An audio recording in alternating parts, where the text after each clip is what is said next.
നമസ്കാരം, ഗ്രാമിക ന്യൂസിലേക്ക് സ്വാഗതം. ജൂലൈ 1 സംസ്ഥാന വ്യാപകമായി കോളേജ് പ്രവേശനോത്സവം സംഘടിപ്പിക്കുമെന്ന് ഉന്നത വിദ്യാഭ്യാസ മന്ത്രി ആർ ബിന്ദു പ്രഖ്യാപിച്ചു. സംസ്ഥാന തലത്തിൽ മുഖ്യമന്ത്രി പങ്കെടുക്കുന്ന കേന്ദ്രീകൃത പ്രവേശനോത്സവത്തിനൊപ്പം എല്ലാ കലാലയങ്ങളിലും പ്രവേശനോത്സവം നടത്തും. 4 വർഷ ബിരുദ ഓണേഴ്സ് പ്രോഗ്രാമിന്റെ ഔദ്യോഗിക തുടക്കം പ്രവേശനോത്സവത്തോടെ ആയിരിക്കുമെന്നും മന്ത്രി പറഞ്ഞു.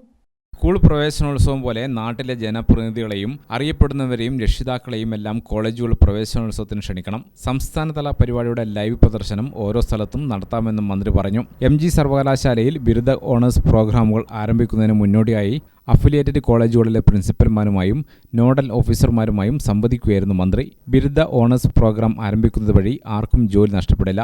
നിലവിലെ അധ്യാപകരെയും മറ്റു ജീവനക്കാരെയും നിലനിർത്തണമെന്നും നിർദ്ദേശം നൽകിയിട്ടുണ്ട്. ഭാഷാധ്യാപകരും ആശങ്കപ്പെടേണ്ട കാര്യമില്ല. ബിരുദ ഓണേഴ്സ് പ്രോഗ്രാമുകൾ നടപ്പാക്കുമ്പോഴുള്ള പരാതികൾ അപ്പോൾ പരിഹരിക്കാൻ സർവകലാശാലാ തലത്തിലും കോളേജ് തലത്തിലും സമിതി വേണമെന്ന് മന്ത്രി പറഞ്ഞു. വാഴ്സിറ്റികൾക്ക് ഒറ്റ കലണ്ടർ സംവിധാനത്തിലൂടെ സംസ്ഥാനത്തെ എല്ലാ സർവകലാശാലകളിലും ഈ കൊല്ലം ഏകീകൃത കലണ്ടർ നടപ്പാക്കും. പരീക്ഷകൾക്ക് പുറമെ കലാകായിക മത്സരങ്ങളും ഒരേ സമയത്ത് നടത്തുമെന്ന് മന്ത്രി പറഞ്ഞു.